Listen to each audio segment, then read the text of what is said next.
안녕하십니까. 손해평가사 1차 상법 보험편 8회 기출문제 풀이 시간입니다. 여러분을 환영합니다. 고득점 합격의 가장 빠른 길은 기출문제를 정확하게 풀어보는 것입니다. 그러면 기출문제 풀이로 들어가도록 하겠습니다. 상법상 손해보험 계약에 관한 설명으로 옳은 것은 피보험자는 보험계약에서 정한 불확정한 사고가 발생한 경우 보험금의 지급을 보험자에게 청구할 수 없다. 보험이라는 게 원래 불확정한 사고에 대해서 보험금을 지급하는 것이죠. 청구할 수 없다 그랬기 때문에 틀린 지문이 되겠습니다.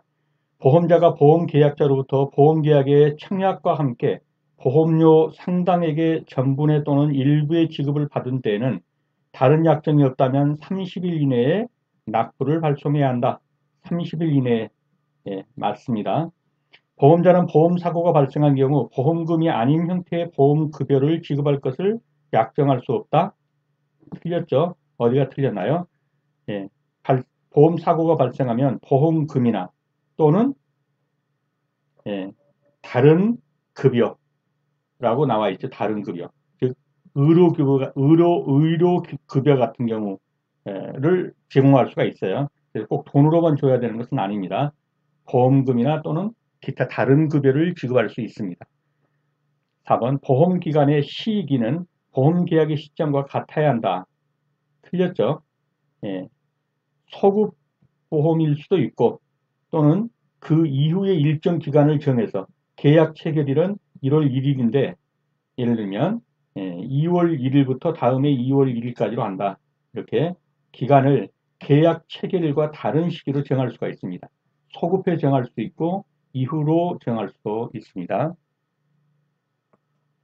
그럼 법 조문을 한번 보겠습니다. 보험사고란 보험계약에서 정한 보험자의 보험금 지급액을 구체화시키는 불확정한 사고를 말한다. 대법원 판결입니다. 그 다음에 상법에서는 보험자가 보험계약자로부터 보험계약의 청약과 보험료 상당액의 전부 또는 일부를 지급받았다면 다른 약정이 없으면 30일 이내에 납부의 통지를 발송하여야 합니다. 644조에서는 보험계약 당시에 보험사고가 이미 발생하였거나 발생할 수 없는 불능의 것인 때는 그 계약은 무효로 한다. 그러나 당사자 쌍방과 피보험자가 이를 알지 못한 때라면 그러하지 아니하다. 유효하다는 말이죠. 다음 727조에서는 임보험계약의 보험자는 피보험자의 생명이나 신체에 관한 보험사고가 발생할 경우에 보험계약으로 정하는 바에 따라 보험금을 줄 수도 있고 그 밖의 급여, 의료급여 같은 경우 보험금이나 돈으로 줄 수도 있고 그 밖의 급여로 지급할 수도 있습니다.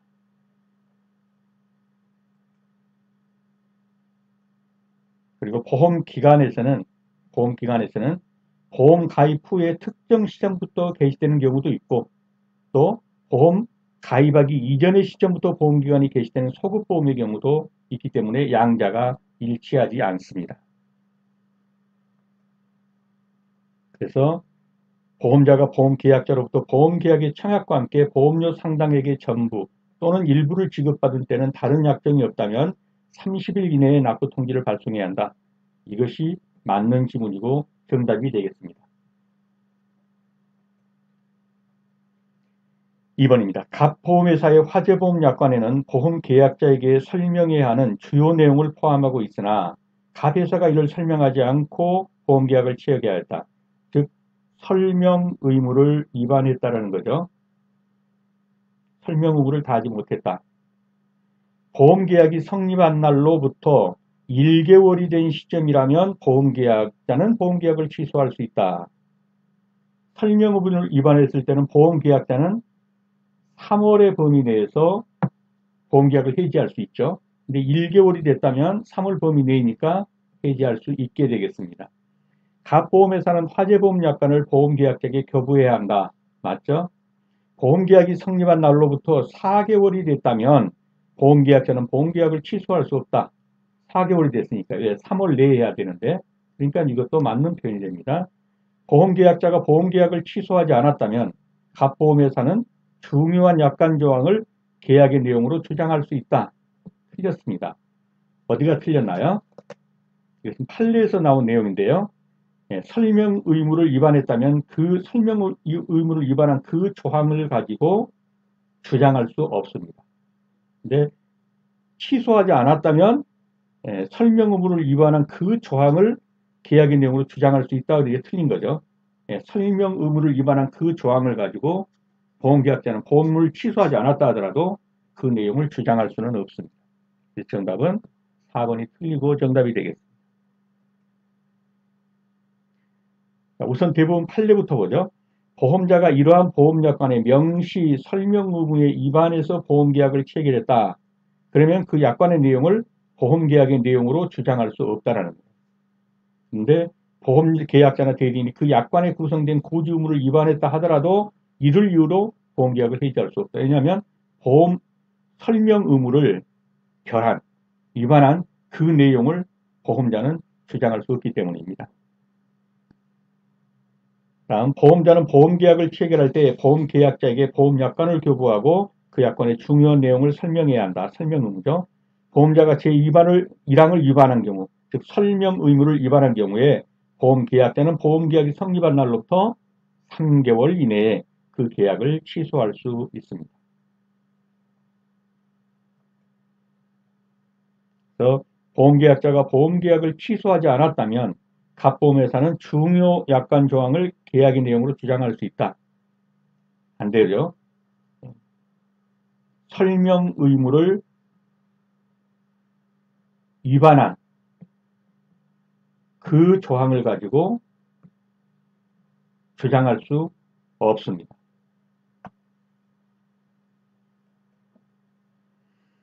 3번입니다. 상법상 보험증권에 관한 설명으로 옳은 것은 보험계약자가 보험증권을 멸실한 경우에는 보험자에 대하여 증권 재교부 청구할 수 있고 증권 재교부에 들어가는 비용은 보험계약자가 부담합니다. 맞습니다. 기존의 보험계약을 변경한 경우 보험자는 그 보험증권, 즉 옛날의 보험증권에 지금 쓰고 있는 보험증권이죠. 새로 교부하지 않고 그 보험증권에다가 일부 변경된 내용만 그렇죠. 수정해가지고 도장 찍고 기재함으로써 죄송합니다. 보험증권의 교부에 가름할 수 없다 아닙니다. 있습니다. 그래서 기존에 있던 보험증권에다가 수정해서 도장 찍고 다시 이 보험증권을 교부해서 새로운 보험증권으로 가름할 수가 있습니다. 없다 그랬으니까 틀린 것이죠. 타인을 위한 보험계약이 성립된 경우에 보험자는 그 타인에게 보험증권을 교부해야 한다. 틀렸죠. 타인에게 해주는 게 아니라 보험계약자에게 보험증권을 교부해야 합니다. 보험계약자에게. 4번은 보험계약자가 최초의 보험료를 지급하지 아니한 경우에도 보험계약이 성립한 때에는 보험자는 지체 없이 보험증권을 작성하여 보험계약자에 교부해야 한다. 보험계약이 작성되고 보험계약이 이루어지고 그리고 최초의 보험료, 즉 한 번이라도 보험료를 냈어야죠. 최초의 보험료를 냈을 경우에 그때의 보험증권을 교부합니다. 여기서는 최초의 보험료도 지급되지 않았다. 최초의 보험료를 지급하지 아니했다 그러면 보험증권 작성 의무는 없습니다. 교부해야 한다 그러니까 이것도 틀린 지문이 되었죠. 옳은 것은 1번입니다. 보험증권이 멸실한 경우에 재교부할 때는 보험계약자의 보험 부담으로 그 비용을 보험계약자가 지불해야 한다는 거죠. 조문으로 확인을 해보겠습니다. 보험자는 보험계약이 성립한 때는 지체 없이 보험증권을 보험계약자에게 교부해야 한다. 그러나 보험계약자가 보험료의 전부나 또는 최초의 보험료도 내지 않았다. 그러한 때는 그러하지 아니하다. 그래서 보험증권 교부 의무는 없다. 이런 말이 되겠고요. 기존의 보험계약을 연장하거나 변경한 경우에는 새로 보험증권을 써주는 게 아니라 가지고 있던 그 보험증권에 그 변경된 사실을 기재함으로써 새로운 보험증권의 교부에 가름할 수 있다는 내용입니다. 642조 증권을 재교부할 때는 보험계약자의 부담으로 재교부해 줄 수 있다는 내용이고요. 보험자는 보험계약이 성립한 때는 지체 없이 보험증권을 작성해서 보험계약자에게 교부해야 한다. 타인을 위한 보험계약에서도 누구에게 준다고요? 보험계약자에게 보험증권을 교부해야지 그 타인에게 주는 게 아닙니다. 정답을 다시 한번 확인합니다. 보험계약자가 보험증권을 멸실한 경우에는 보험자에 대하여 증권 재교부를 청구할 수 있고 그 작성 비용은 보험계약자가 부담합니다.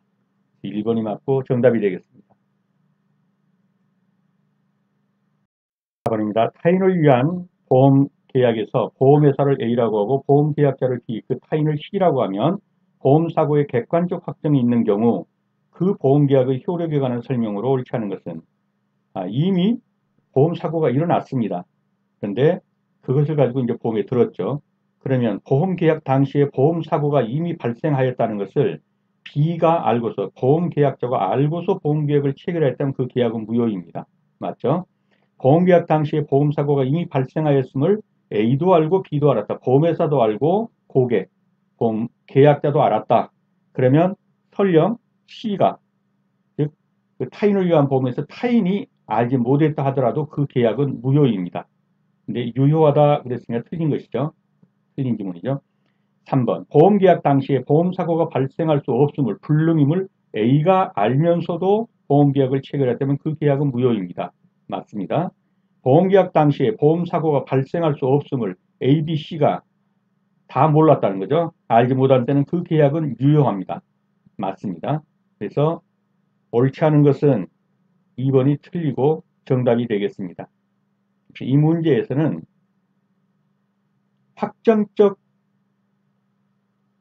확정이 있는 경우, 그러니까 이미 보험사고가 일어났다 라고 하는 확정이 있는 경우와 그 다음에 불능이다. 이건 보험사고가 일어날 수 없다.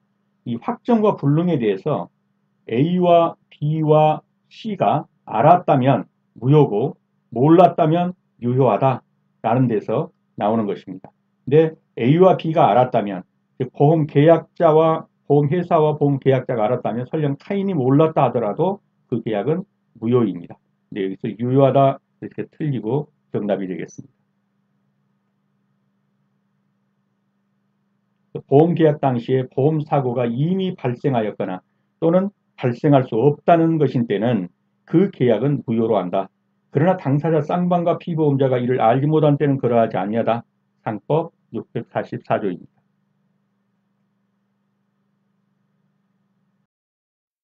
보험 대리상 등에 관한 설명으로 옳은 것은 모두 몇 개인가? 보험 대리상은 보험 계약자로부터 보험료를 수령할 수 있는 권한 가지고 있습니다. 보험 대리상이 아니면서 특정한 보험자를 위하여 계속적으로 보험 계약을 중개를 하는 자, 소위 말해서 보험 모집인 또는 보험 설계사, 이러한 분들이 보험자가 작성한 보험증권을 보험계약자에게 교부할 수 있는 권한이 있죠. 대리인에 의하여 보험계약을 체결한 경우 대리인이 안 사유는 그 본인이 안 것과 동일한 것으로 한다. 맞습니다.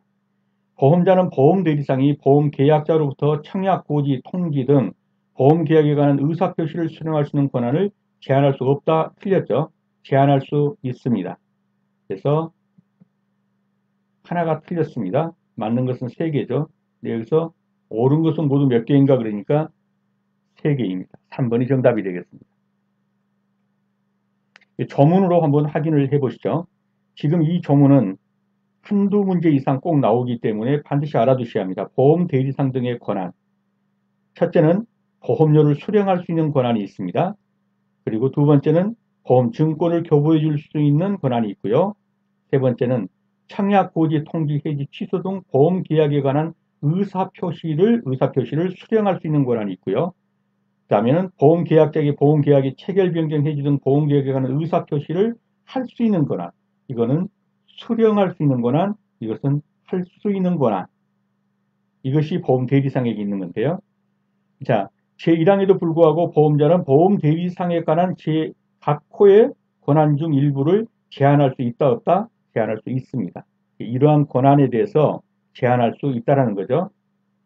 다음, 보험 대리상이 아니면서 특정한 보험자를 위하여 계속적으로 보험계약의 체결을 중개하는 자, 소위 말해서 보험 모집인 또는 보험 설계사는 두 가지만 할 수 있다는 거예요. 보험회사가 작성한 영수증, 보험회사의 영수증을 주고 보험료 받는 거. 자기 이름으로 작성한 거 아닙니다. 보험회사가 작성한 영수증을 주고 보험료 받는 것. 그 다음에 두 번째는 보험회사가 작성한 보험증권을 교부하는 것. 이 두 가지만 할 수 있습니다. 누가요? 보험 모집인 또는 보험 설계사가. 다음 646조. 보험계약을 체결한 경우에 대리인이 알았다. 대리인이 체결했다. 그런데 대리인이 알았다면 그것은 본인이 한 것과 동일한 것으로 합니다.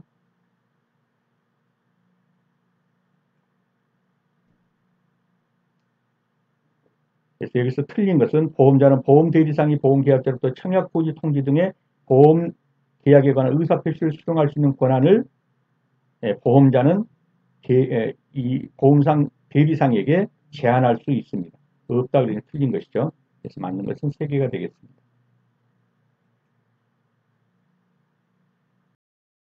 보험계약자가 보험자와 보험료를 분납하기로 하는 약정을 했다. 보험계약 체결 후 보험계약자가 제1회 보험료를 지급하지 아니한 경우에 다른 약정이 없는 한 계약 성립 후 2개월이 경과하면 보험계약은 해제된 것으로 본다. 맞죠? 첫 회의 보험료도 납부하지 않았습니다. 2개월이 경과하면 보험계약은 해제된 것으로 봅니다. 계속 보험료가 연체된 경우 보험자는 즉시 그 계약을 해지할 수는 없다. 맞습니다. 뭐하고 해지해야죠? 최고한 후가 아니면 몇 월 며칠까지 내지 않으면 보험계약을 해지하겠습니다. 라고 최고하고 나서야 계약을 해지할 수 있습니다. 3번 계속보험료가 연체된 경우 보험대리상이 아니면서 특정한 보험자를 위하여 계속적으로 보험계약을 체결하는 중개하는 자, 보험 모집인, 보험계약자에 대해서 해지의 의사표시를 할 수 있는 권한이 있다. 예, 보험 모집인이나 보험 설계사는 의사표시에 대해서는 할 수 없다고 그랬죠. 예, 틀렸습니다. 그리고 이게 정답이 되겠네요. 보험 대리상이 아니면서 특정한 보험자를 위하여 계속적으로 보험계약 체결을 중개하는 자, 보험 모집인은 보험자가 작성한 영수증을 보험계약자에게 교부하고 보험료 받을 수는 있습니다. 그래서 틀린 것은 3번이 틀리고 정답이 되겠습니다.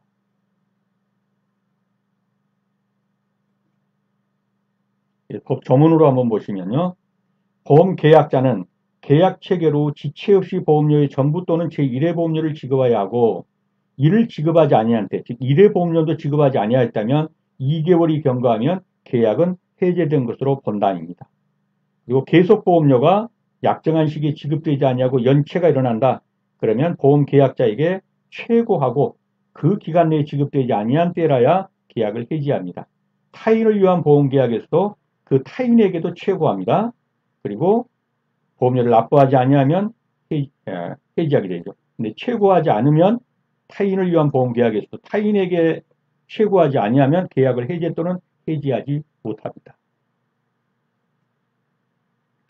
정답은 계속보험료가 연체된 경우 보험대리상이 아니면서 특정한 보험자를 위하여 계속적으로 보험계약의 체결을 중개하는 자, 보험 모집인은 보험계약자에 대해서 의사표시할 수 있다 없다? 없다. 근데 있다 그랬기 때문에 틀린 지문이 되겠고요. 옳지 않은 것은 3번이 되겠습니다. 상법상 특정한 타인 A를 위한 손해보험 계약에 관한 설명. 타인을 위한 손해보험입니다. 그러면 보험계약자는 A의 동의를 얻지 아니하거나 보험증권을 소지하지 아니하면 계약을 해지하지 못한다. 맞죠? 타인을 위한 보험계약에서는 보험계약자는 타인의 동의를 얻어서 너를 위해서 든 이 보험을 해지하겠다라는 동의서를 밀든지 아니면 보험증권을 가지고 가든지 동의서를 제출하든지 아니면 보험증권을 제출하든지 둘 중에 하나를 하지 않으면 계약을 해지하지 못합니다. 맞습니다. A가 보험계약에 따른 이익을 받기 위해서는 이익을 받겠다는 의사표시를 하여야 한다? 틀렸죠. 어디가 틀렸습니까? 당연히 이익을 받습니다. 그래서 내가 이익을 받겠다라는 의사표시를 할 필요가 없죠. 당연히 받습니다. 이게 틀린 거죠. 보험계약자가 계속보험료의 지급을 지체한 때는 보험자는 A에게 보험료의 지급을 최고하지 않아도 보험계약을 해지할 수 있다. 틀렸죠. 어디가 틀렸습니까? 그 타인에게도 보험료를 몇 월 며칠까지 내지 않으면 해지하겠다라는 최고를 한 후에라야 보험계약을 해지할 수가 있습니다. 최고하지 않아도 그러니까 틀린 거죠. 4번입니다. 보험계약자가 A를 위해 보험계약을 체결하면 A의 위임을 받아야 한다. 위임을 받을 수도 있고 받지 않을 수도 있다라고 법조문에 나와 있죠. 위임을 받지 않아도 됩니다. 받아야 한다는 게 틀렸습니다. 그래서 옳은 것은 1번이 옳고 정답이 되겠습니다. 조문으로 확인을 해보겠습니다. 639조 타인을 위한 보험. 보험계약자는 위임을 받거나 위임을 받지 아니하고 받을 수도 있고 안 받을 수도 있습니다. 또는 특정인 또는 불특정 타인을 위해서 보험계약을 체결할 수 있습니다. 1항의 경우에 그 타인은 당연히 계약상의 이익을 받습니다. 그래서 이익을 받겠다는 의사표시를 하지 않아도 당연히 받는다고 조문에 나와 있습니다.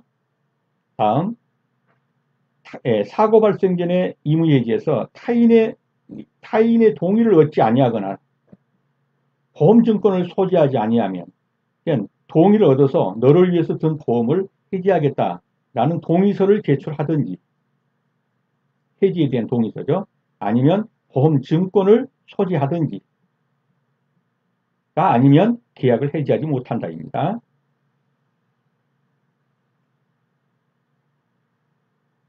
또 타인을 위한 보험에서는 타인에게도 최고한 후가 아니라면 그 계약을 해지하지 못합니다. 그래서 보험계약자는 타인의 동의를 얻지 아니하거나 보험증권을 소지하지 아니하면 그 계약을 해지하지 못한다. 맞는 정답이고 맞고 정답입니다. 손해보험 계약의 부활에 관한 설명을 옳게 하는 것은 제1회 보험료의 지급이 이루어지지 않아 보험계약이 해지된 경우 보험계약자는 보험계약의 부활을 청구할 수 있다. 틀렸죠? 어디가 틀렸습니까? 1회 첫 회 보험료도 지급하지 않았다면 보험계약의 부활을 청구할 수 없습니다. 보험계약의 부활은 두 가지 요건이죠. 계속보험료의 연체. 이 계속보험료의 연체로 해지됐는데 해지 환급금은 받지 않았을 때입니다. 해지 환급금은 받지 않았을 때. 계속보험료를 연체하고 해지 환급금은 받지 않았을 경우에 부활을 청구할 수가 있습니다.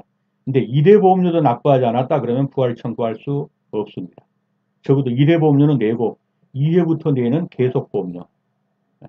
요구를 연체해가지고 계약이 해지됐거나 해지됐는데 해지 환급금 받지 않았다. 그럴 때 부활을 청구할 수 있습니다. 계속보험료의 연체로 인하여 보험계약이 해지되고 해지 환급금이 지급되지 아니한 경우에 보험계약자는 보험계약의 부활을 청구할 수 있다. 정확하게 맞는 표현이죠. 계속보험료의 연체로 인해서 보험계약이 해지된 경우 보험계약자가 보험계약의 부활을 청구하려면 연체보험료에다가 약정이자를 붙여서 보험계약이 지급해야 합니다. 맞습니다. 연체보험료에다가 약정이자를 붙여서 그럼 이렇게 해가지고 요건을 갖춰서 부활을 청구하면 보험자는 30일 이내에 납부 통지를 해줘야 합니다. 그래서 옳지 않은 것은 1번이 틀리고 정답이 되겠습니다.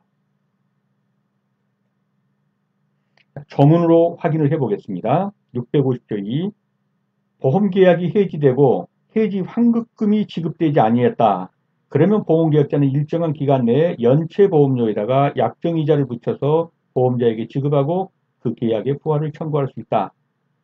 그래서 보험계약의 부활이란 보험계약자가 2회 이후의 계속보험료, 그러니까 첫 회도 납부하지 않았다. 그러면 부활은 청구할 수 없습니다. 그래서 2회 이후에 계속보험료를 연체해가지고 계약이 해지된 다음에 해지 환급금을 받지 않은 경우에 할 수 있는 것이고요. 보험자는 30일 이내에 승낙을 발송해야 합니다. 그래서 제1회 보험료의 지급이 이루어지지 않아 보험계약이 해지된 경우에도 보험계약의 부활을 청구할 수 있느냐? 안 된다. 적어도 1회 보험료는 납부하고 2회 이후에 계속보험료, 이걸 계속보험료라고 그러죠. 1회 보험료는 냈는데 2회 이후에 어떤 부분에서 이제 계속보험료가 연체돼가지고 계약이 해지됐는데 해지 환급금은 받지 않은 상태, 이 상태라야 부활을 청구할 수 있고 부활을 청구하면 30일 이내에 납부 통지를 해줘야 합니다. 일단 고지 의무에 관한 설명으로 옳은 것은 타인을 위한 손해보험 계약에서 그 타인은 고지 의무를 부담하지 않는다. 이 부분은 삼각형하고 하겠습니다. 보험자가 서면으로 질문한 사항은 중요 사항으로 본다. 틀렸죠? 본다가 아니라 서면으로 질문한 사항은 중요사항으로 추정한답니다. 고지 의무자가 고의 또는 중과실로 중요한 사항을 불고지 또는 부고지한 사실을 보험자가 보험계약 체결 직후 알게 되었다면 그 사실을 안 날로부터 1개월이 경과하면 보험계약을 해지할 수 없다.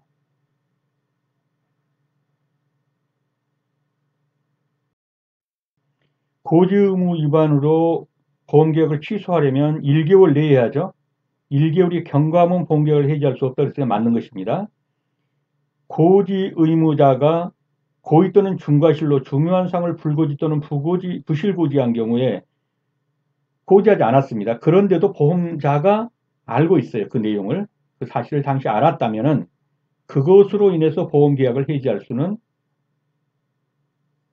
보험자는 보험계약을 해지할 수 있다.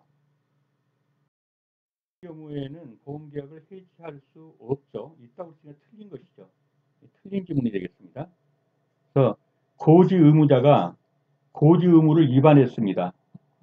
고지 의무를 위반했다 할지라도 보험자가 이 내용을 알고 있어요. 그러면 보험계약을 해지할 수 없습니다. 근데 있다고 그랬으니까 틀린 지문이 되겠습니다. 그래서 옳은 것은 그랬으니까 옳은 것은 3번이고요. 이 삼각형이었는데 타인을 위한 보험계약, 손해보험계약에서 타인이 고지 의무가 있느냐. 그래서 만약에 이 3번이 아닌 이렇게 확정적 정답이 아닌 것이 나왔다면 1번을 고르셔야 돼요. 이건 탄력적으로 해야 합니다. 그래서 타인을 위한 손해보험계약에서 타인은 원칙적으로 고지 의무가 없습니다. 그런데 외외적으로 확장해서 해석하면 고지 의무를 부담하지 않는다, 부담한다라고 볼 수도 있어요. 그래서 삼각형을 한 건데 여기서는 확정적으로 정답이 3번이 되기 때문에 1번은 고르지 않겠습니다. 그래서 정답은 9번에 3번이 되겠습니다. 법문으로 보면요. 고지 의무 위반, 고지 의무를 위반했다면 1개월 내에 계약을 해지할 수 있습니다. 그러나 보험자가 계약 당시에 그러한 사실을 알았거나 중대한 과실로 알지 못했다면 계약을 해지할 수 없다는 내용이고요. 서면에 의한 질문은 중요한 사항으로 추정한다입니다. 추정한다.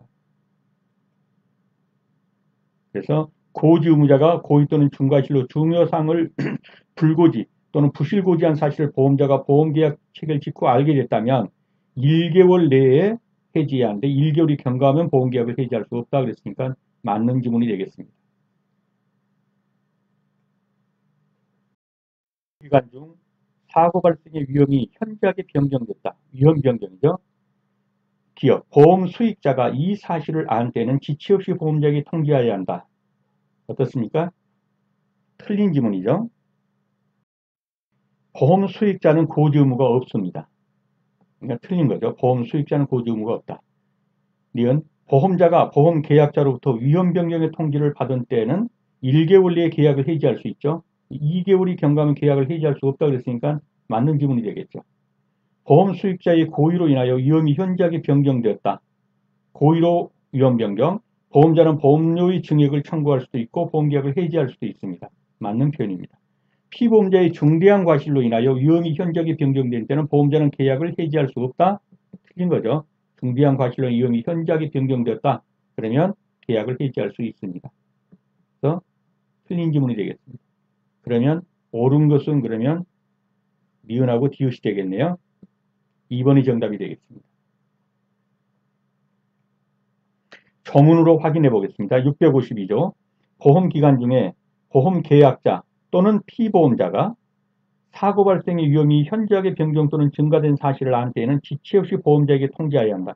그래서 이 위험 변경 통지 의무를 누구에게 줬냐면 보험계약자하고 그리고 피보험자에게 줬죠. 그래서 보험 수익자는 들어가지 않는다는 것입니다.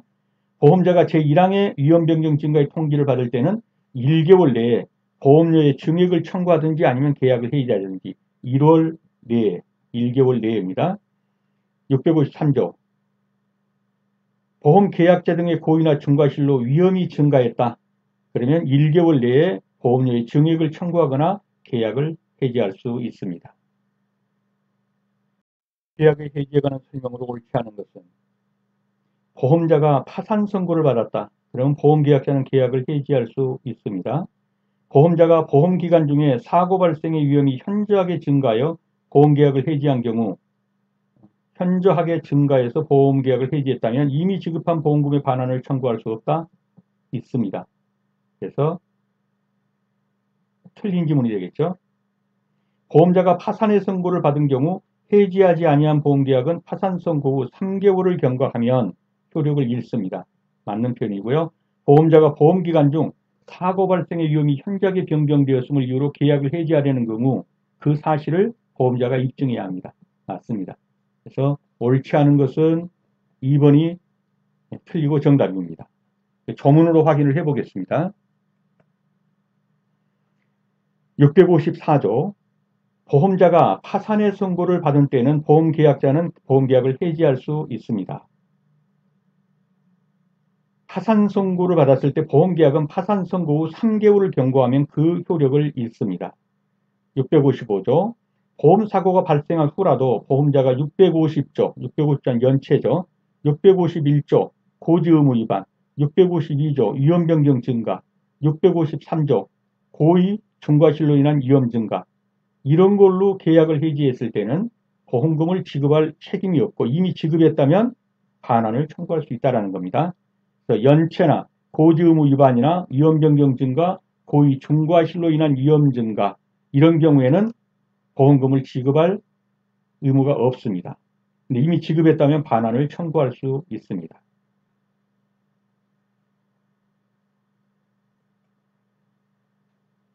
보험자가 보험기간 중에 사고 발생의 위험이 현저하게 증가했다. 그런데 이미 보험계약을 해지했는데 보험금은 나갔다. 그러면 지급한 보험금의 반환을 청구할 수 없다가 아니라 있습니다. 그래서 틀린 지문이 되고 정답이 되겠습니다. 보험사고 발생에 따른 보험자의 책임에 관한 설명으로 옳은 것은 보험 수익자가 보험사고의 발생을 안 때는 보험자에게 통지할 의무가 없다. 틀렸죠. 보험사고 발생에 대해서 통지 의무는 보험 수익자에게도 있습니다. 그래서 보험사고 발생했습니다. 라고 통지할 의무는 보험 수익자에도 있기 때문에 1번은 틀렸습니다. 보험사고가 보험계약자의 고의로 인하여 생긴 때는 보험자는 보험금액을 지급할 책임이 없다. 고의나 중대한 과실로 생겼다면 책임 없죠. 맞는 표현입니다. 보험자는 보험금액의 지급에 관하여 약정기한이 없는 경우 지급할 보험금액이 정해진 날로부터 며칠 이내 5일이 아니라 10일 내에 지급해야 합니다. 그래서 틀린 지문이 되겠습니다. 보험자의 책임은 당사자 간에 다른 약정이 없으면 보험계약자가 보험계약의 체결을 완성한 때로부터 체결을 청약한 때로부터 개시한다. 틀렸죠? 청약한 때로부터 개시하는 게 아니라 최초의 보험료를 냈을 때 최초의 보험료를 불입했을 때로부터 보험자는 책임이 발생합니다. 그래서 보험계약자가 보험계약의 체결을 청약한 때로부터가 아니라 최초의 보험료를 부담한 때로부터 개시됩니다. 4번도 틀렸습니다. 맞는 것은 2번이 맞고 정답이 되겠습니다. 조문으로 확인해 보겠습니다. 보험자는 보험금액의 지급에 관하여 약정기간이 있는 경우는 그 기간 내에 약정기간이 없다면 통지를 받은 후 지체 없이 보험금액을 정하고 첫째는 보험금액을 정해야 합니다. 지체 없이 보험금액을 정하고 그리고 정한 날로부터 10일 이내 보험금을 지급해야 합니다. 10일 내에 보험금을 지급해야 합니다. 그래서 즉시 보험 금액을 정한 다음에 보험 금액을 정한 날로부터 10일 내에 보험 금액을 지급합니다. 다음 보험료의 지급과 보험자의 책임 개시. 보험자의 책임은 언제부터? 최초의 보험료를 지급받은 때로부터 개시됩니다. 다음 보험 계약자, 피보험자, 보험 수익자는 보험 사고가 발생했을 때는 지체 없이 그걸 통지해야 합니다. 그래서 보험 수익자도 보험 사고 발생은 통지 의무가 있다라는 내용입니다. 나머지는 한번 읽어보시기 바랍니다. 보험사고가 보험계약자의 고의로 인하여 생긴 때는 보험자는 보험금액을 지급할 책임이 없다. 그래서 맞는 표현이고 정답입니다. 보험편에 관한 설명으로 옳지 않은 것은 재보험에서는 당사자 간의 특약에 의해서 상법 보험편의 규정을 보험계약자의 불이익으로 변경할 수 있다. 맞습니다. 즉 이 상대적 강행 규정인 보험편의 규정이 약관으로 들어갈 때 보험회사하고 고객인 계약자하고는, 보험회사는 이미 자기가 완전한 정보를 가지고 계약서가 이미 다 작성돼 있죠. 그런데 보험계약자는 어떻습니까?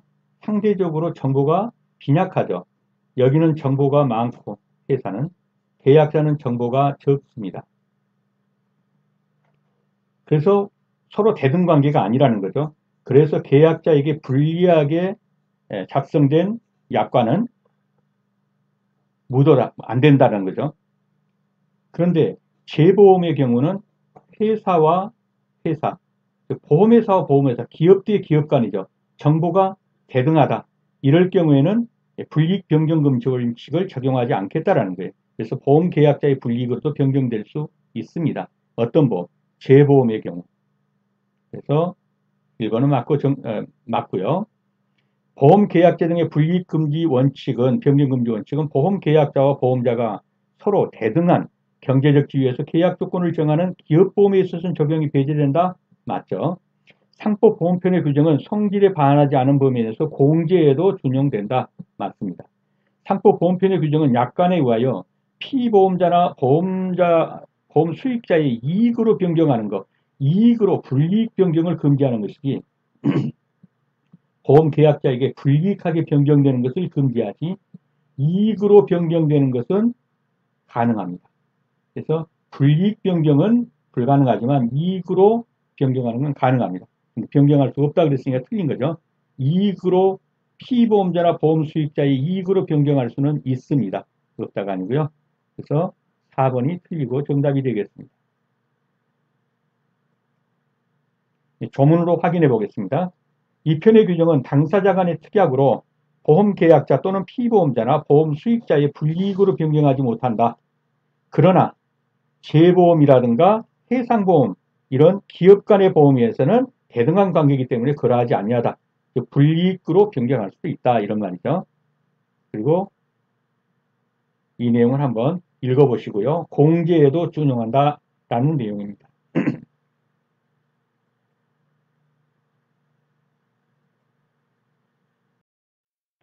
상법상 손해보험 증권에 기재되어야 하는 사항, 증권에 기재되어야 하는 사항이 아닌 것, 사항으로 옳은 것. 예. 보험자의 수익, 보험 수익자의 주소, 성명, 상호는요. 이건 보험증권에 기재되는 거 아니죠. 뭐가 기재됩니까? 보험 계약자.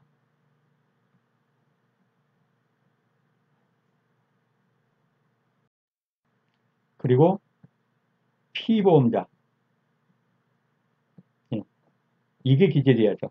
보험 수익자는 기재되지 않습니다. 무효사유에 기재돼야 하고, 보험사고의 성질 기재돼야 하고, 보험 금액도 기재돼야 합니다. 그래서 맞는 것은, 옳은 것은 그러면 3개가 되겠네요. 보험증권에, 손해보험증권에 기재돼야 할 사항, 목적, 성질, 금액, 지급방법, 시기와 종기, 실권의 사유, 보험 계약자의 주소와 피보험자의 주소, 상호가 들어가지 보험 수익자는 안 들어간다. 보험계약의 연월일, 보험증권의 작성지와 작성 연월일, 이 내용이 들어가는 내용입니다. 그래서 수익자는 들어가지 않는다. 않는 것은 3개가 되겠습니다. 손해보험에 관한 설명으로 옳지 않은 것은, 당사자 간의 보험가액을 정한 때는 그 가액은 사고 발생 시에 정한 것으로, 사고 발생 시의 가액으로 정한 것으로 본다. 틀렸죠? 어디가 틀렸습니까? 본다가 아니라 추정한답니다. 그렇기 때문에 그 가격에 현격한 차이가 있으면 바로 이 추정이기 때문에 깨어지고 사고 발생 시 가격으로 다시 조정이 되죠. 그래서 사고 발생 시 가격으로 정한 것으로 추정한다입니다.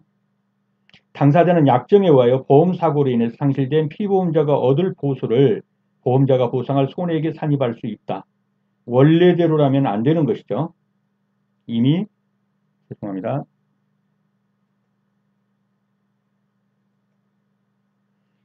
설명드렸듯이 이 집에 대해서 세를 주고 있었습니다. 뭐 500만 원에 월세가 나왔습니다. 이 화재보험을 들었는데 타버렸습니다. 그래서 화재보험, 이 집에 대한 렌트, 즉 월세를 받을 수가 없게 되었습니다. 이 금액은 보험금액에 들어가지 않는다라는 내용이죠.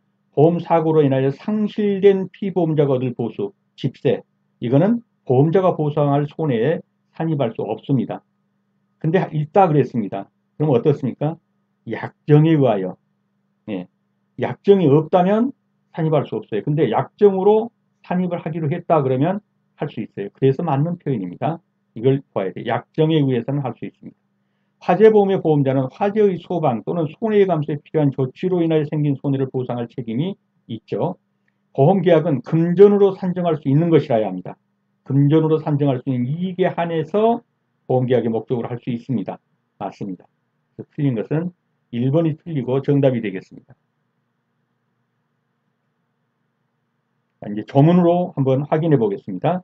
당사자 간의 보험 가액을 정한 때는 그 가액은 사고 발생 시의 가액으로 정한 것으로 뭐 한다고요? 추정한답니다. 추정. 다음, 보험 사고로 인해 상실된 피보험자가 얻을 이익, 아까 말한 집세죠. 보수는 당사자 간의 다른 약정이 없으면은 손해액으로 산입하지 않은데 다른 약정이 있다면 손해액으로 산정할 수 있겠죠.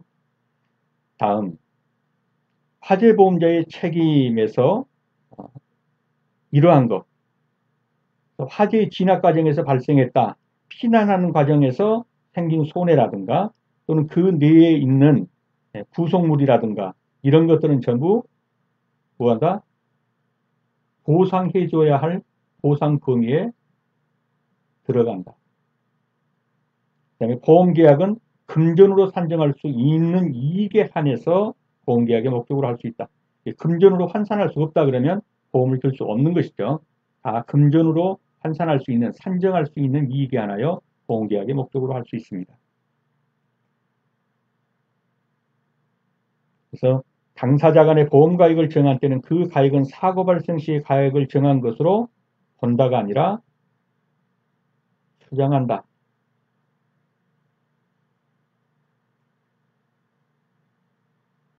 보험에 있어서 보험 가액에 관한 설명으로 옳은 것은 초과 보험에 있어서 보험 계약의 목적의 가액은 사고 발생 시의 가액에 의하여 정한다. 틀렸죠? 보험 계약서를 작성하는데 그때 당시의 가액, 즉 보험 계약 체결 시의 가액으로 정해야죠. 그리고 그 가액이 사고 발생 시의 가액으로 추정하는 것이죠. 추정이 깨지면 다시 조정하면 되는 것이고요. 그래서 초과보험에서 보험계약의 목적 가액은 사고 발생 시의 가액이 아니라 보험계약 체결 시의 가액을 정한다. 이 보험금액이 보험계약의 목적의 가액을 현저하게 초과한 때는 보험계약자는 소급하여 보험료의 감액을 청구할 수 있다. 보험료 감액은 장래요라고 했죠. 장래요. 소급하여가 아닙니다. 그래서 틀린 지문이 되겠고요. 보험가액이 보험계약의 당시가 아닌 보험기간 중에 현저하게 변해버렸다. 그러면 보험자는 보험료와 보험 금액의 감액을 청구할 수 있죠. 없다 그랬으니까 틀린 질문이 되겠고요. 초과보험이 보험 계약자의 사기로 인하여 체결된 때는 그 계약은 무효입니다. 그리고 보험자는 그 사실을 안 때까지 보험료를 청구할 수 있습니다. 맞는 표현입니다. 그래서 옳은 것은 그러면 4번이 옳고 정답입니다. 법문으로 확인해 보겠습니다. 보험 금액이 보험 계약의 목적의 가액을 현저하게 초과한 때에 보험자는 보험자 또는 보험 계약자는 보험료와 보험 금액의 감액을 청구할 수 있다. 그러나 보험료의 감액은 뭐다? 장래에 대해서만 효력이 있다. 장래효라는 겁니다. 소급효가 아니죠. 제1항의 가액은 계약 당시의 가액에 의해서 결정한다라고 나와 있습니다. 그리고 사기로 인해서 체결됐다면 무효로 한다. 그리고 보험자는 그 사실을 안 때까지의 보험료를 청구할 수 있다. 전부 법조문을 지문으로 만든 것들입니다. 그래서 초과보험이 계약자의 사기로 인해서 체결된 때는 그 계약은 무효이고 보험자는 그 사실 안 때까지 보험료를 청구할 수 있습니다.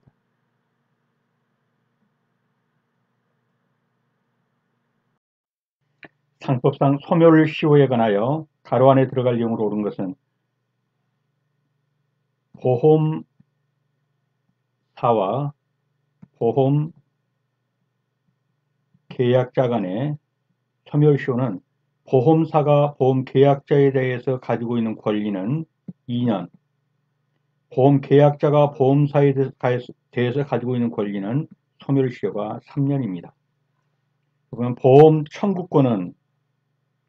청구권은 보험계약자가 보험사에 대해서 가지고 있죠. 그러면 3년이죠. 보험료 청구권은 보험사가 보험계약자에 대해서 가지고 있는 것이죠. 그러면 2년이 되겠고요.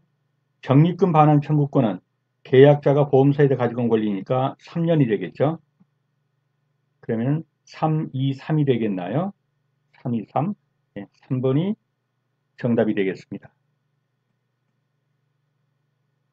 그래서 보험금 청구권은 3년간, 보험료 또는 적립금 반환 청구권은 3년간, 보험료 청구권은 2년간 행사하지 않으면 시효의 완성으로 소멸합니다. 그래서 정답은 3번이 되겠습니다. 중복보험에 관한 설명으로 옳지 않은 것은 보험계약자가 중복보험의 체결 사실을 보험자에게 통지하지 아니한 경우에 보험자는 보험계약을 취소할 수 있다 그랬는데 틀렸죠. 중복보험이라고 그래가지고 보험계약을 취소할 수 있는 것은 아닙니다. 그래서 1번 지문은 틀렸고요. 중복보험을 체결한 경우 보험계약자는 각 보험자에 대하여 각 보험계약의 내용을 통지해야 합니다. 중복보험이라면 동일한 보험계약의 목적과 동일한 사고에 관해서 여러 개의 보험계약이 동시에 또는 순차로 체결된 경우를 말한다. 이러한 집에 대해서 화재보험을 A라는 보험회사, B라는 보험회사, C라는 보험회사에 전부 다 화재보험을 가입했다. 동시에 가입할 수도 있고 순차로 가입할 수도 있죠. 이런 경우를 가리켜서 중복보험이랍니다. 그런데 하나의 보험계약을 여러 보험자와 공동 체결했다. 하나의 계약서에 화재보험을 A사, B사, C사 이 3사가 공동으로 어떤 예를 들면 조선사에 대해서 공동으로 보험계약을 체결했다. 이렇게 하는 공동보험과는 중복보험과는 다른 개념이죠. 그래서 4번도 맞는 지문이 되겠습니다. 그러면 틀린 지문은 1번이 되겠나요? 조문으로 확인해 보겠습니다. 중복보험. 동일한 보험계약의 목적과 동일한 사고에 관해서 여러 개의 보험계약이 동시에 또는 순차로 체결된 경우에 보험금액이 총액이 보험가액을 초과한 때는 보험자는 각자의 보험금액의 한도 안에서 연대 책임을 진다. 다만 연대 책임을 질 뿐이지 중복보험이라고 그래가지고 계약을 취소하거나 해지하거나 그럴 건 아니라는 것입니다. 이 사항을 한번 읽어보시고요. 그래서 보험계약자가 중복보험의 체결 사실을 보험자에게 통지하지 아니했다고 그래가지고 보험계약을 취소할 수 있는 것은 아닙니다.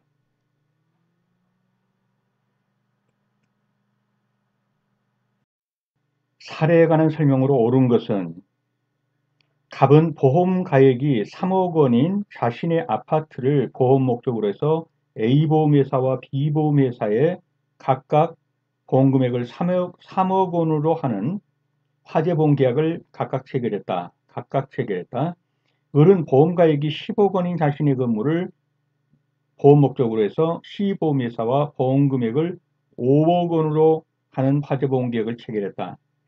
첫 번째 케이스는 뭡니까? 중복보험이죠. 두 번째 케이스는 일부보험입니다. 1번 화재로 인하여 갑의 아파트가 전부 소실된 경우 갑은 A와 B로부터 각각 3억 원의 보험금을 수령할 수 있다. 중복보험은 이렇게 하지 않죠. 연대하여 책임을 지니까 1대1의 비율로 3억 원에 대해서 비례하여 책임을 지죠. 그렇기 때문에 A사는 1억 5천, B사도 1억 5천 이렇게 책임을 지게 되겠습니다. 각각 3억 원 그래서 틀린 거고요. A보험회사는 1억 5천, B보험회사는 1억 5천을 책임지면 되겠고요. 두 번째, 화재로 인하여 갑의 아파트가 전부 소실된 경우 갑이 A에 대한 보험금 청구를 포기했다. A사와 B사가 있는데 A사에 대해서 보험금 청구 포기하겠습니다. 라고 할지라도 비례 연대에 대해서 영향을 미치지 않습니다. 그렇기 때문에 보험금 3억 원을 지급한 누가 지급했나요? A에 대한 보험금 청구를 포기하고 갑에게 보험금 3억 원을 지급한 B는, 예, B 회사가 지급했죠. 그러면 A에 대해서 구상권이 발생하게 되겠죠. 그래서 구상금 청구를 할 수 없다 그랬으니까 틀린 거죠. 구상금 청구를 할 수 있게 되겠습니다. 화재로 인하여 의뢰 건물에 5억 원의 손해가 발생한 경우 C는 을에게 5억 원을 보험금으로 지급해야 한다. 자, 10억짜리 건물을 5억만 들었습니다. 일부 보험이죠. 그러면 10억에다가 곱하기 얼마를 해야죠? 보험 가액분의 보험 금액. 그러니까 보험 가액이 10억이고 보험 가액이 5억이니까 2분의 1이죠. 그래서 10억 곱하기 2분의 1 하면 5억이 되겠죠. 5억만 지불하면 되겠죠.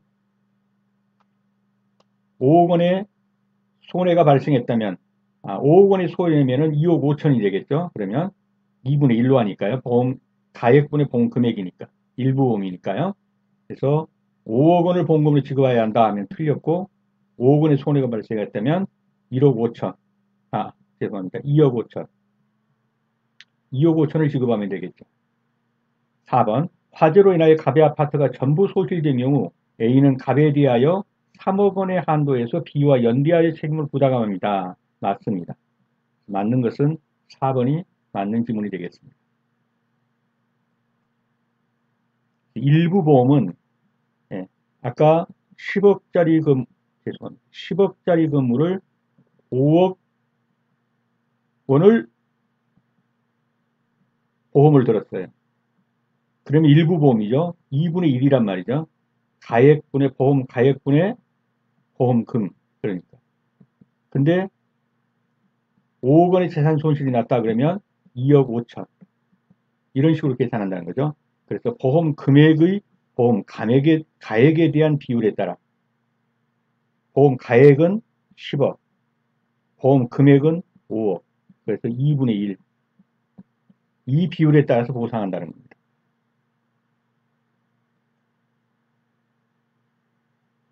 화재로 인하여 갑의 아파트가 전부 소실된 경우 A는 갑에 대해서 3억 원의 한도에서 B사와 연대하의 책임을 부담한다 하는 표현은 맞는 표현입니다. 그래서 보험자의 보상 의무에 관한 설명으로 옳지 않은 것은 보험사고의 발생은 보험금 지급을 청구하는 보험계약자 등이 입증해야 한다. 보험사고의 발생은 보험금 지급을 청구하는 보험계약자 등이 입증해야 한다. 맞죠? 보험자의 보험금 지급 의무는 보험기간 내에 보험사고가 발생하고 그 보험사고의 발생으로 인하여 피보험자의 피보험이익에 손해가 생기면 성립한다. 맞는 표현입니다. 손해란 피보험이익의 전부 또는 일부가 멸실했거나 감손된 것을 말한다. 맞는 표현이고요. 보험의 목적에 관하여 보험자가 부담할 손해가 생긴 경우에는 그 후에 그 목적이 보험자가 부담하지 아니하는 보험사고의 발생으로 인하여 멸실된 때는 보험자는 이미 생긴 손해를 보상할 책임을 면한다. 틀렸죠? 어디가 틀렸습니까? 예를 들면 이러한 집을 화재보험에 가입했습니다. 불이 났어요. 그러면 일단 보험사고가 생겼죠. 그리고 보험회사는 보험 책임을 져야 됩니다. 화재보험료를 지급해야 돼요. 그 다음날 홍수가 나서 이 집 자체가 떠밀려 가버렸어요. 없어져 버렸어요. 그러니까 이거는 보험자가 부담하지 아니하는 보험사고죠. 이게 발생했습니다. 그러면 그렇게 해서 멸실된 때는 보험사는 어떻습니까? 예, 내 책임 아니다 그럴 수는 없다는 거죠. 왜냐하면 이미 화재가 나서 반파됐다. 반소됐다. 예, 반은 불타버렸다. 그러면 이 불탄 것에 대해서는 보험회사는 보험금 지급에 책임을 진다는 거죠. 그 다음 홍수가 밀려와서 타다 남은 이 집을 밀어붙여 버렸다. 없애버렸다. 멸실됐다. 하는 것은 별도의 문제예요. 그래서 다시 보면 보험의 목적에 관하여 보험자가 부담할 손해가 생겼다. 불이 나가지고 그러면 그 후에 그 목적이 보험자가 부담하지 않은 보험사고 홍수가 나가지고 그 집을 밀어버렸다 하더라도 보험사는 이미 생긴 손해를 보상할 책임이 있다. 이미 화재로 인해서 반소된 그 책임을 져야 한다는 거죠. 보험금을 그만큼은 지급을 해야 된다라는 겁니다. 4번이 틀리고 정답이 되겠습니다. 옳지 않은 거 고르라고 그랬으니까요.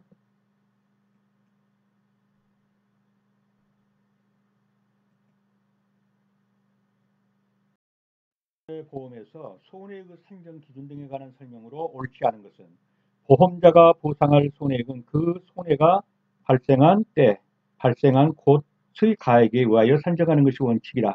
맞죠? 손해액의 산정에 관한 비용은 보험 계약자의 부담으로 한다. 손해액의 산정은 누구의 부담으로 합니까? 보험회사, 즉 보험자의 부담으로 하죠. 그래서 틀린 지문이 되겠고요. 보험사가 손해를 보상할 경우에 보험료 지급을 받지 아니한 잔액이 있다면은 그 지급길이 도래하지 아니한 때라도 보상할 금액에서 이를 공제할 수 있다. 맞습니다. 보험자는 약정에 따라 신품가액에 의해 손해액을 산정할 수도 있습니다. 틀린 것은 2번이 틀리고 정답이 되겠습니다. 전문으로 확인해 보겠습니다.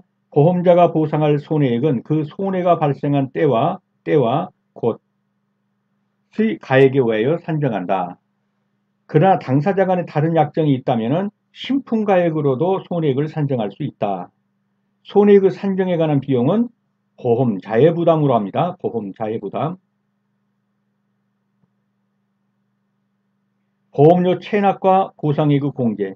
보험자가 손해를 보상할 경우에 보험료의 지급을 받지 아니한 잔액이 있다면 그 지급길이 도래하지 아니한 때라 할지라도 보상할 금액에서 이것을 공제할 수 있습니다.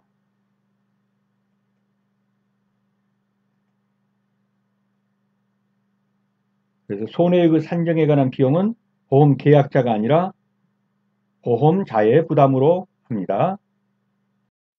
상법상 손해보험에 있어서 보험자의 면책사유, 면책사유로 옳은 것을 모두 고른 것은 보험 목적의 성질로 인한 손해, 면책사유죠. 하자로 인한 손해, 면책사유입니다. 자연소모, 면책사유입니다. 보험사고가 보험계약자의 고의 또는 중대한 과실로 인해 생겼다, 면책사유입니다. 4개가 다 면책사유가 되겠습니다. 4번이 정답입니다.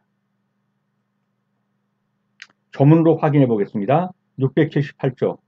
보험의 목적의 성질, 하자 또는 자연소모로 인한 손해는 보험자가 이를 보상할 책임이 없다. 예를 들면 과일이 썩었다. 계속 놔두게 되면 채소나 과일은 썩겠죠. 그 성질이나 하자나 또는 자연소모로 인해서 감가상각이라든지요. 이렇게 해서 나는 손해에 대해서는 보험자가 이를 보상할 책임이 없다는 겁니다. 또 보험자의 면책사유를 보면 보험사고가 보험계약자 또는 피보험자나 보험수익자의 고의 또는 중대한 과실로 인하여 보험사고가 생겼다면 보험금액을 지급할 책임이 없습니다. 면책사유입니다. 그래서 보험 목적의 성질로 인한 손해는 면책사유고 보험 목적의 하자로 인한 손해도 면책사유이고 자연소모로 인한 손해도 면책사유이고 보험사고가 보험계약자의 고의나 중대한 과실로 인하여 생긴 경우에도 면책사유입니다. 4개가 다 면책사유가 되겠습니다. 손해보험에서 손해방지 의무에 관한 설명으로 옳지 않은 것은 손해방지 의무의 주체는 보험계약자와 피보험자이다. 맞습니다. 손해방지를 위하여 필요 또는 유의 같은 비용은 보험자가 부담한다. 맞죠? 손해방지를 위하여 필요 또는 유의 같은 비용과 보상액이 보험금액을 초과한다. 그러면 보험금액의 한도에서는 보험자가 이를 부담한다. 틀렸죠. 보험 한도를 넘는다 할지라도 유익비와 필요비는 지급해야 합니다. 그래서 틀린 지문이고요. 피보험자가 손해방지 의무를 고의 또는 중과실로 위반한 경우에 보험자는 손해방지 의무 위반과 상당 인과관계가 있는 손해에 대해서 배상을 청구할 수 있다. 맞습니다. 그래서 틀린 지문은 3번이 틀렸고 정답입니다. 조문으로 한번 확인을 해보겠습니다. 보험계약자와 피보험자는 손해의 방지와 경감을 위해서 노력해야 한다. 그러나 이를 위해서 필요 또는 유익한 비용, 필요비용과 유익비용이 보상액이 보험금액을 초과한 경우라 하더라도 보험자가 이를 부담한다. 그러니까 보험금액의 한도에 내에서 이게 아니죠. 보험금액을 초과하더라도 보험자가 이를 부담합니다. 보험계약자와 피보험자가 경과실로 368조 1항의 전문에서 정한 손해방지 의무를 위반한 경우 보험자가 의무 위반과 상당 인과관계가 있는 손해에 대하여 배상을 청구하거나 보험금과 상대할 수 있는 여부, 소급 안 된다. 다음 판례 보험계약자와 피보험자는 손해방지와 경감을 위하여 노력해야 한다. 368조 680조 1항 보험계약자와 피보험자가 고의 또는 중대한 과실로 손해방지 의무를 위반한 경우에 보험자는 손해방지 의무 위반과 상당 인과관계가 있는 손해, 즉 의무 위반이 없었다면 방지 또는 경감할 수 있으려고 인정되는 손해에 대해서는 배상을 청구할 수 있다. 지급할 보험금과 상기하여 이를 공제한 나머지 금액만을 보험금으로 지급할 수도 있습니다. 경과실로 위반한 경우에는 그러하지 아니하다. 경과실로 위반했을 때는 배상금 청구할 수 없다라는 거죠. 그러나 중과실이라든가 고의라든가 이런 경우는 배상을 청구할 수 있다는 얘기입니다.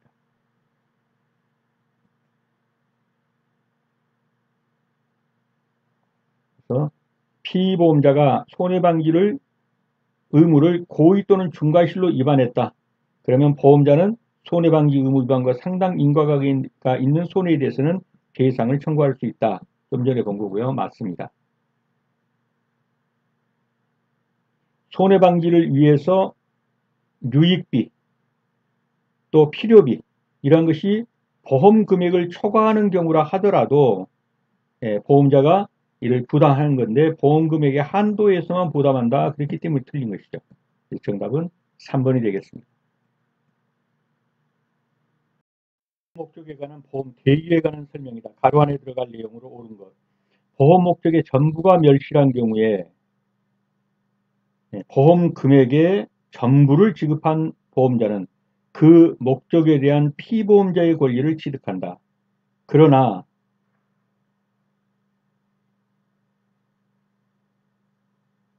보험가액의 일부, 보험가액이 되겠죠. 보험가액의 일부를 보험에 붙인 경우에는 보험자가 취득할 권리는 보험 금액의 보험가액에 대한 비율.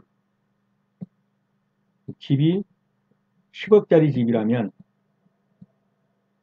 5억만 냈다. 보험 금액.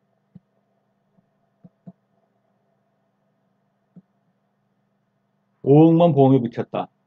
그러면 2분의 1이죠. 이 비율이. 2분의 1만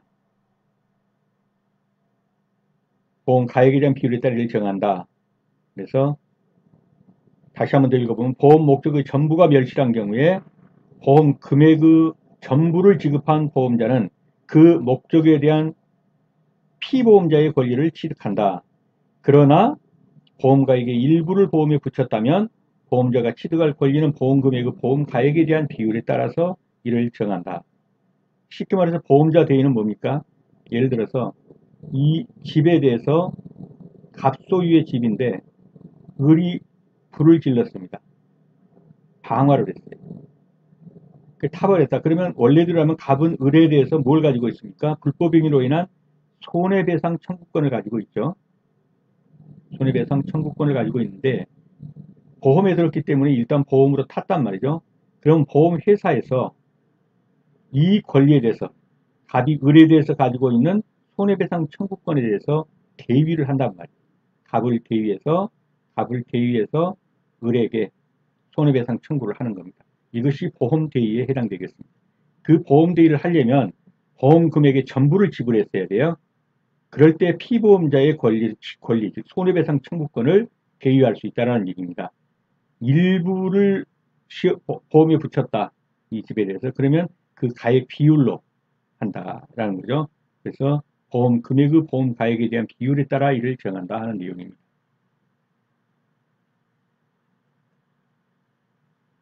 조문으로 확인해 보면요. 보험의 목적인 전부가 멸실한 경우에 보험 금액의 전부를 지급한 보험자는 그 목적에 대한 피보험자의 권리를 취득한다.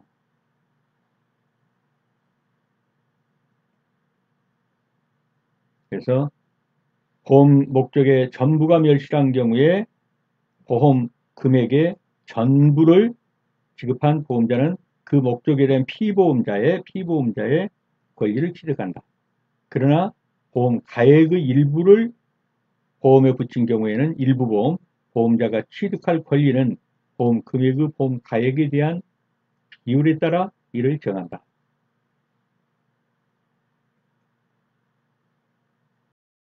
제3자에 대한 보험 대위에 관한 설명으로 옳지 않은 것은 제3자에 대한 보험 대위의 취지는 이득금지 원칙의 실현과 부당면책의 방지에 있다. 맞는 표현입니다. 보험자는 피보험자와 생계를 같이 하는 가족에 대한 피보험자의 권리는 취득하지 못한다. 생계를 같이 하면 피보험자의 권리 대의가 일어나지 않습니다. 보험 대의가. 그런데 그 가족이 고의로 보험사고를 냈다면 그때는 보험 대의가 일어날 수도 있습니다. 그러나 그렇지 않은 경우는 생계를 같이 하는 가족에 대해서는 보험 대의가 일어나지 않습니다. 그래서 맞는 표현입니다. 보험금을 지급한 보험자는 그 지급한 금액의 한도에서 제3자에 대한 피보험자의 권리를 취득하죠. 맞습니다. 보험 약관상 보험자가 면책되는 사고임에도 불구하고 보험자가 보험금을 지급했다. 그리고 피보험자의 제3자에 대한 권리를 대의 취득할 수 있느냐? 안 되죠, 이 경우. 보험금을 지급하지 않아도 될 사항에 보험금을 지급해 놓고서 제3자에 대해서 보험 대의 취득할 수 있냐? 안 된다는 것입니다. 정답은 4번이 되겠습니다.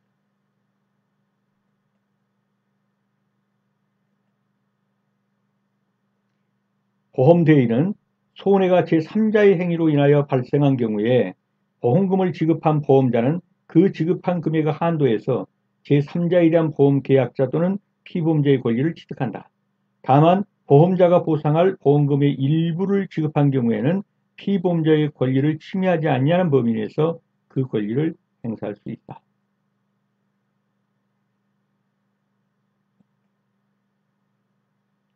여기서는 보험약관상 보험자가 면책되는 사고임에도 불구하고 자기가 보험금을 주지 않아도 됩니다. 그런데 보험금을 주고서 보험자 대의권을 행사한다. 이거는 안 된다는 거예요.